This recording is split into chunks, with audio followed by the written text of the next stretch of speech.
Originál Azíčan. Originál Azíčan z Maroka, hej, Khalil bol dlho šéf kuchárom v Benihane na hlbokej ceste a s ním sme tak ako sa dali do reči a vravil, že má kamoša z Litvy, druhého kamoša z Bratislavy, čo vlastní tú reštiku, ten kamoš z Litvy tam bol šéf kuchár. A že keď chcem, môžem ísť tam skúšať, že hľadajú kuchára. No tak som prišiel na pohovor do Greenbullu, to bol možno rok, ja neviem, 2010, 2011. Tak. Z kuchyne vyšiel taký veľký frajer, o 10 rokov starší, jak ja, to som zistil až potom, ak sme sa spolu bavili, že je o 10 rokov starší, hej, taká veľká konstrukcia, hej, osobnosť. Rekol, no toto bude nejaký terorista.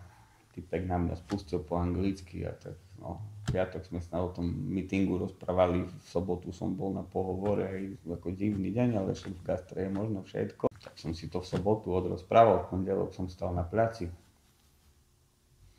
No a tak to začalo pomaličky tam v tom Greenbullovi, naučil som sa milión x vecí, môj level na čo sa týka čili, rastol každým dňom o 100%, hej, lebo v tajskej kuchyni sa čili je jak čipsy.